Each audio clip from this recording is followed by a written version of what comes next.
Ladies and gentlemen, members of the media fraternity, I sit before you today representing minus 30,000 living liberation veterans of the struggle.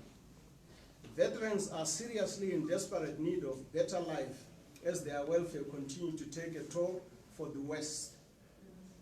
Contrary to a popular belief that after independence we would come home to hand and milk, 95% of veterans of the liberation struggle continue to wallow in abject poverty 40 years post the independence. There seems to be no hope for the better in sight. Comrades in their large numbers have reverted back to their rural homes because there is no life or future in urban settlements, as they cannot just afford to survive above the poverty datum line. It is catastrophic. Many of us die not because of advanced age, but we cannot afford access to health care. The majority of us do not even have titled homes, let alone access to basic necessities such as water and electricity. Our challenges as veterans are no way insurmountable if we apply our minds properly. We need to change the paradigm and get out of our comfort zone. We have put much of our faith and trust in the system that continues to sideline our basic aspirations. By the look of it, it points out to the reality that indeed we are on our own. The sooner we wake up and smell the coffee, the better for our bright future and that of our future generation. Veterans came up with a noble idea to register an association that would in turn be used as a vehicle for empowering comrades in addressing their welfare. From its inception, there was much hope, and as it promised to offer light at the end of the tunnel. We later realized that the tunnel was from an advancing trade. The association performed and continued to perform very badly because of its leadership, which upon election, they abandoned their mandate to provide lasting solutions to the welfare of the veterans. Instead, they shifted their focus and aligned themselves with partisan politics. The welfare of veterans continues to suffer as a result. Not that we want to be a welfare case, far from it. What we are asking for is for a central government to avail an enabling environment for us as war veterans, where we can engage in proper income generating projects in mining, farming, manufacturing, trophy hunting, just to mention but a few. By so doing, the veterans would partner international capital, thus improving their welfare, being and that of their offspring eternally. It is, ladies and gentlemen, common knowledge that veterans of the liberation of Zimbabwe are not only a national brand, but has continental appeal too. We have continued to squander many opportunities by confining our brand domestically instead of spreading ourselves beyond our borders. This has instead been as a result of a leadership who lacked a vision to steer our association to greater heights through new innovations so as a result, we remain a charity case. As a way forward, we require men and women of note and substance to take us out of this norm and provide leadership, men and women with integrity, commitment and compassion on the plight of war veterans of the liberation struggle. Since its inception, the Zimbabwe National Liberation War Veterans Association has been affected very negatively by poor management and lack of visionary leadership. As a result, we have observed that leadership has failed to establish even an independent headquarters for itself. There are not proper structures of up-to-date paid-up members as required by the association's constitution.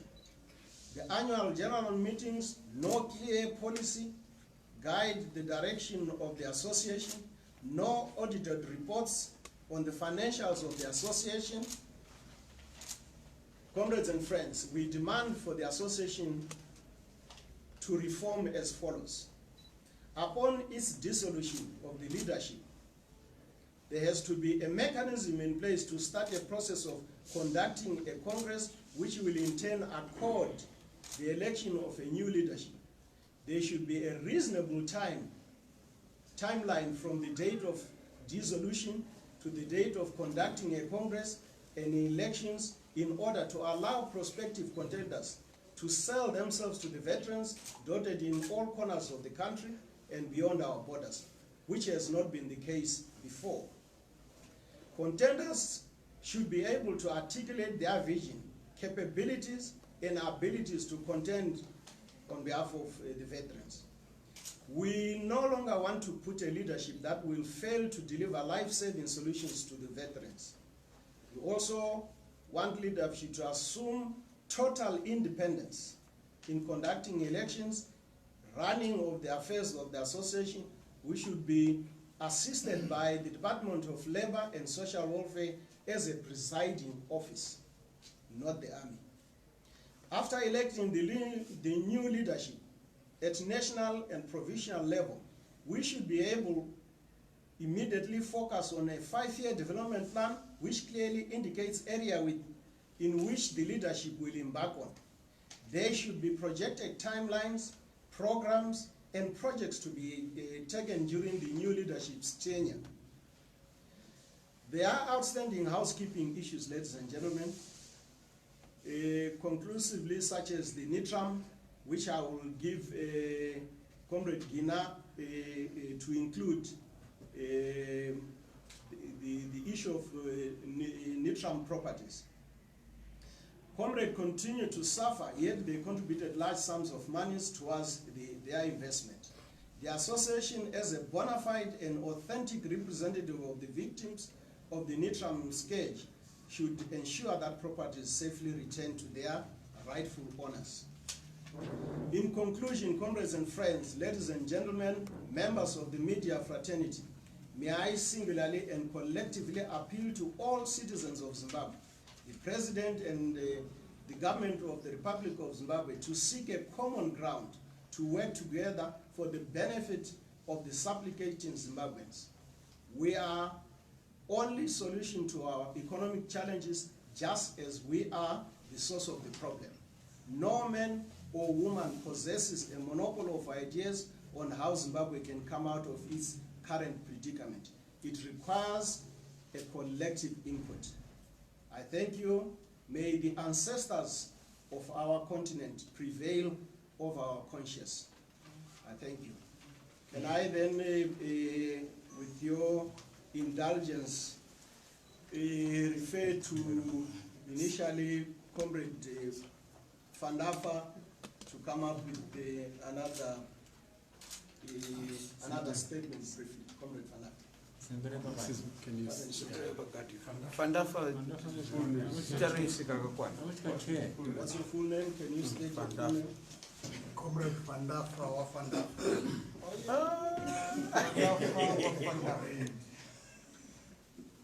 Thank you, Comrade Matilda.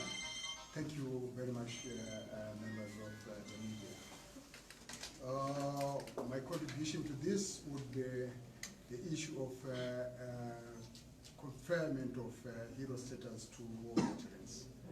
We as war veterans demand that all the war veterans, anyone who crossed the border into Mozambique, Zambia, or any other neighboring countries during the war and was trained and came back to Zimbabwe to fight for the freedom of this country should be honored with the status of a national hero. We hear of people being given hero status like a provincial district, but really, during the war, we never really fought in line of provinces or districts. Some of the people who actually confer the hero status to us never really joined the armed struggle. Most of them were really out there and they don't even understand what we went through as freedom fighters. So as freedom fighters, we ask and we demand that all the war veterans who became part of the liberation struggle be conferred with the national hero status. I thank you, Comrade. Thank you. Comrade Wina, your full name?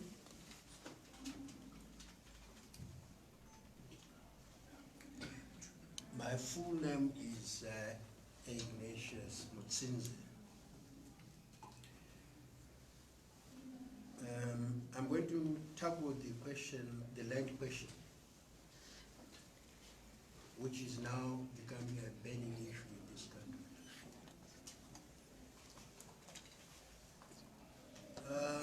We are wondering as what war veterans as to why our government has now given priority in terms of compensation to the white settlers or former white farmers ahead of black farmers or black Zimbabweans whose land perhaps was grabbed by government during the land reform program. But instead of compensating those black farmers, government is now considering compensating the white former farmers ahead of us. So we wonder as to what the justification is. What is the justification for government to consider compensating the whites who in the first place grabbed the land from us, from our ancestors? The whites also stole livestock from our ancestors many years ago. Those who have read history should know about this. Government has never considered compensation of those whose livestock was grabbed by the former colonial settlers. It's a burning issue.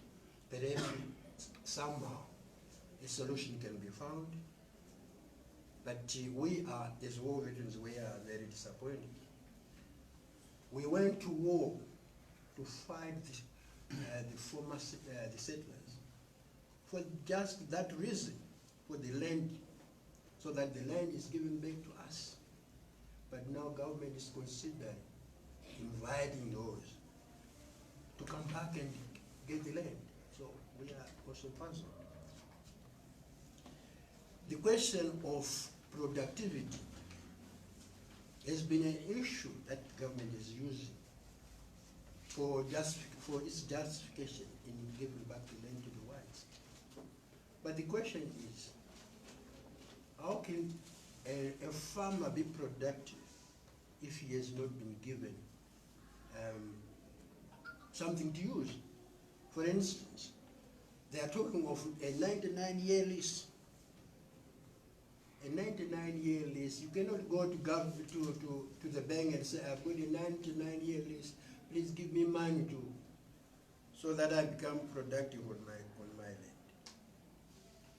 We as war veterans, we want a title. We want a title to the land. That is what gives us the power. That is what gives us the leverage to work on the land so that we become productive. If we don't, we can't use the 99-year lease to go and borrow money from the banks. Because the 99 lease, it means the land still belongs to the state. So the government, the banks won't give you the money. So we want title to the land.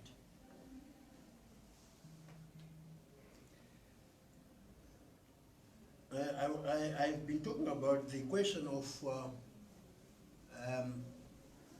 the properties that were taken away from our ancestors some years ago, years ago.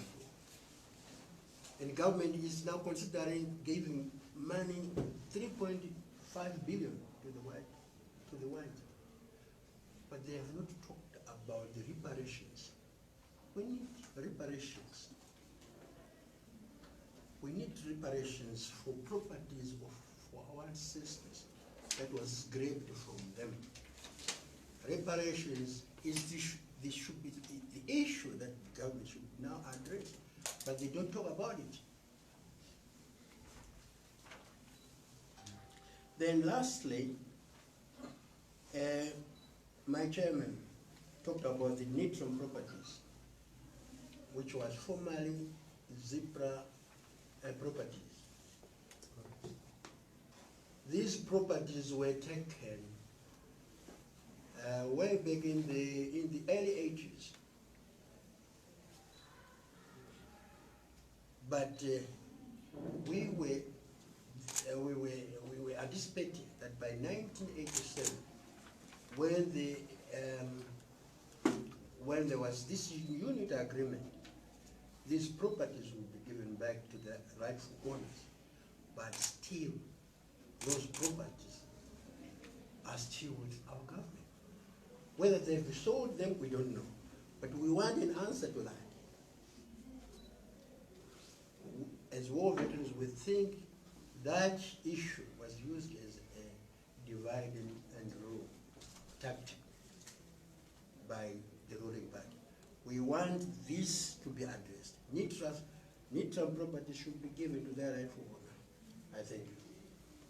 Thank you, Comrade. Maybe to just buttress on what he had said, the bone of contention basically to deal with the land question. We find our government in serious moral breach, because in terms of priority, for us, the liberation veterans who have gone specifically to reclaim our land back, we are here seated landless. We went there specifically to reclaim land on behalf of Zimbabweans who were previously disadvantaged. But here we are today, we have no claim to the land that we fought for. And it's really unacceptable. We have to be very honest. We are only sharing this information through the media in order to inform the generality of citizens, and more specifically to the war veterans who have no access to information. Please help us spread the information, because we are saying, as veterans, we are going to engage our government. This is only a process. We will engage, we will knock at every door, so that at the end of the day, the question of land must remain in the hands of the rightful owners who were previously disadvantaged. The members of the media, I can see your generation is very young. You have aspirations in life. You want to retire to something. You cannot really adopt Chikwerete Chedu. That's not why we fought for this country. We fought for this country so that at some point in time, I can go to my village with infrastructure development in place, where there is water, there is electricity. But you can imagine there's nothing of such. I cannot even leave heritage to my children, because there's just nothing. So the issue of land has seized us, and we are very, very disappointed, because priority has been given to the people who don't deserve it, in so far as we are concerned. The Nitram, as Comrade Gina have said, it also really smacks hypocrisy on the part of our government, because we had thought that that should have been a priority. We had agreed during the unit agreement in 1987. They were then going to take it as a priority and say, okay, because we fought side by side. We were not really fighting as a Zipra or Zanla. We fought for a common cause. So now, why should we continue to be punished? Those properties, we demand that they return. They are not, I see Chikwerete, we contributed monies, lots of monies, and we are calculating right now the value of those properties. They are amounting to 3.9 billion US dollars, not the local currency. 3.9 US dollars, billion US dollars. And we feel that we are still poor, yet we have invested our resources. Can you imagine a 60 to 70-year-old veteran who has been relegated to a village with 12 children, and all he has to his name is just a legacy of being a war veteran? It's not very fair. I think that is my submission. I would probably allow the media, if ever they want to have more questions, they can. Yes. My name is Material. You spoke about the dissolution of the Zimbabwean National Liberation Association. Leadership. Leadership. Correct. Are you declaring today that it has been declared, or you are asking them to it has been dissolved, or you are asking them to dissolve themselves? We are not asking them to dissolve themselves. Obviously, they have taken long to do that because they are enjoying the status quo. We have approached because the association has been registered in terms of the laws of Zimbabwe through the Ministry of Labor and Social Welfare. That's where it was registered formally. So we have had a meeting. We invited the Minister of Labor and Social Welfare, Professor Mavima, whom we said and requested that he dissolves that. He went and then had a caucus with the standing leadership, and according to what we were told, he said that Comrade Matematanda was going to write him a letter asking for the dissolution. But look, who is feeling the heat? It's us, the Generality of War Veterans. Comrade Matematanda is on the hot seat. You cannot ask someone to move out of the seat because he's comfortable. It's us. But you see, over and above, it's just not about the leadership. Look, we can even form another association. There are so many other ways. But all we are saying is once you are put in a place of leadership, particularly on these special constituents which we are talking of, the liberation veterans, please try to be good and try to provide solutions for their welfare. Because right now, as we speak, 95% of war veterans, they have nothing to write home about. So we have simply demanded, we are being very civil about it, but we have other ways. After this stage, we have other ways which we think we can apply in order to effect here. The interim leadership. Sorry? Do you have an interim? We don't have an interim leadership. We don't need an interim leadership. It's a process. All we are saying is the current leadership, as we speak, has outlived their mandate. You know, the Constitution says you will be there for 5 years, right? So they breached the Constitution, and it's only proper for us to say they must step down. That's the demand we are doing today.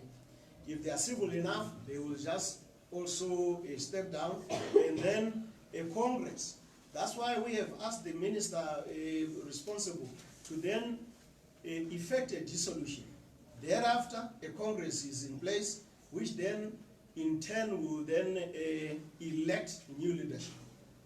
It's purely administrative, but the elephant in the room is about the new leadership, which now must craft a life-saving plan, which is going to serve the generality of war veterans. That's where our issue is centered. Okay, yeah, maybe we'll just take a number of questions. Yeah, and I recognize you, Comrade Chief, in the back. Then 3, then maybe 4. Okay, thank you. My name is Leopold Munene. I'm with Zimbabwe.com. My question is in regards with the land issue. Have you spoken to President Emerson Mnangagwa ever since this agreement, and also ever since it was announced that they are considering giving back land to white farmers? And what has been his response? And what does this mean to your colleagues who died during the liberation struggle? I think I said we are equally amazed. I mean, we haven't spoken to His Excellency at all.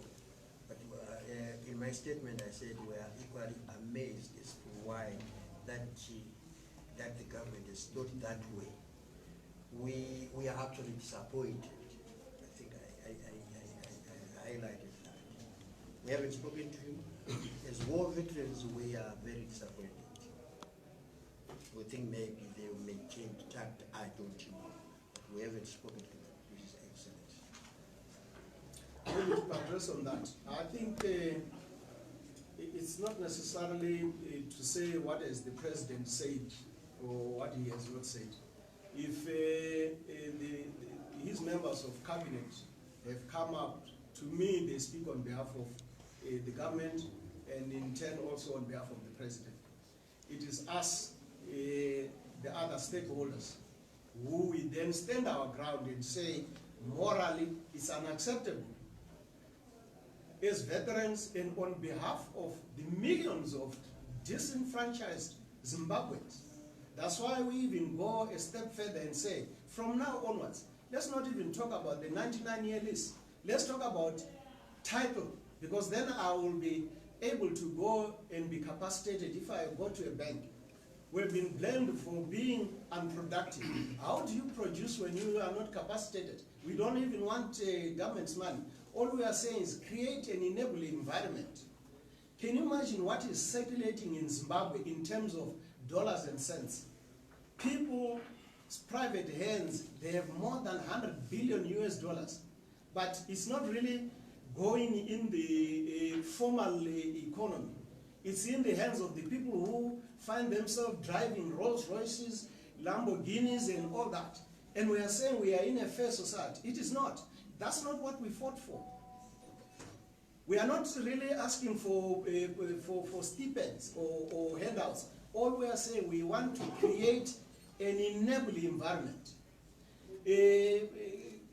Contrary to a popular belief, because we have always been perceived as uneducated and people who always want entitlement. We are not seeking for entitlement.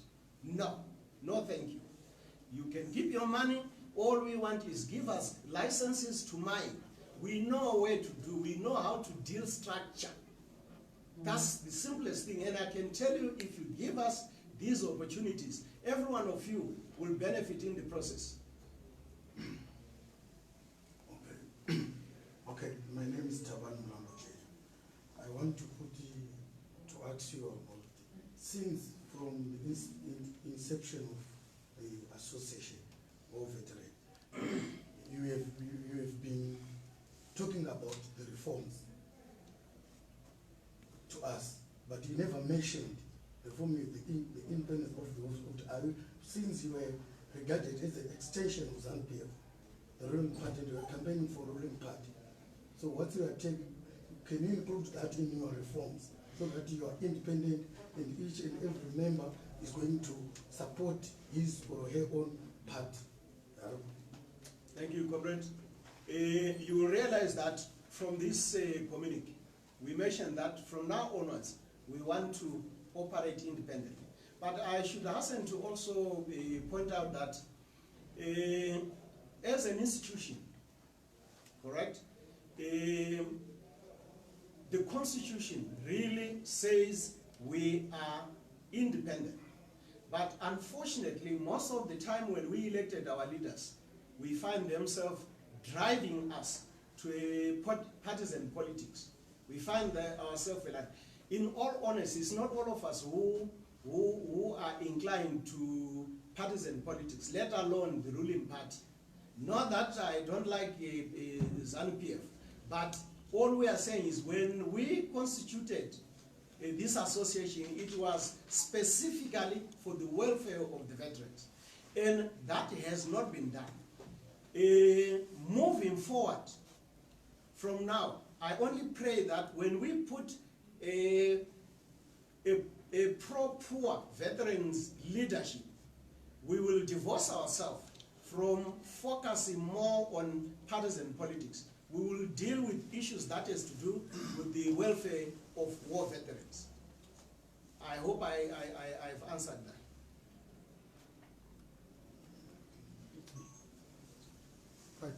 Thank you, Mr. My question is based on 3 issues: productivity, and then the land question, the process, and also maybe, let me start by saying, it's like you rob people together and you fail to share the spoils. Then when you are failing to share the spoils, or someone tries to hide the spoils, you come back to the people, to the public. You members of the war veterans, together with ZANU-PF, you are well aware that the land reform was chaotic. And I'm asking a question whether you agree or not. If it was chaotic, you went on to rob those farms from even those people we are talking about. And you went on to share the land amongst yourselves, and you denied some other members, like opposition members, and even some members who are not particularly to any political party. So in short, you were biased in your distribution of land. I don't know whether you agree or not. If you agree on that, what are you going to do to rectify the system? Because we are crying today because the land reform itself was chaotic. Now, your government is trying to bring back the whites. Look at it now. Farming itself is not based on blacks. It is based on everyone. We may not go back to a system where there is racial discrimination.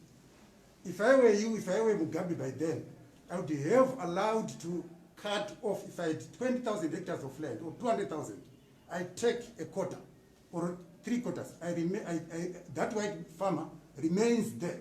They could not have escaped or run away, because the system you use itself, you use some weapons, you use some tools. So now you are crying to death. But you are the same people who butchered the people in the farms, and you took over the land. Now, because now the spears are now against you, you are now turning out to us now to say, look, things are bad. I don't know about the NIPRA we are talking about. That whether the properties are the cars or the buildings or the farms, or we don't know. It seems to me, I'm not clear. But it has been too long before you tried to talk about that, the properties. Maybe perhaps you are afraid of Mugabe, and perhaps you are afraid of the current government. You are not being open. Why do you need it today? And on what capacity, whose capacity do you want that back to you? And are you sure you are going to retrieve the property? We are not sure. So the issue of productivity, are you satisfied yourself that there is productivity in the farms? If there is no productivity, then there's a need to revisit the whole system and make sure those who have got multiple farms, they must be taken back. Some have got 20 farms, 30 farms. Talk of Grace Mugabe, how many farms does she have? Is she producing anything? We cannot give you farms for the purpose of taking farms. But so right, comrade, I'm sure I can see where you are going. Whilst you were winding, I think I was getting a little bit confused. But I will try to zero in on a few fundamentals. You are blaming us that we went and grabbed the land. Let me put it across to you today and now, and I hope that will be the last we will hear about the land grab.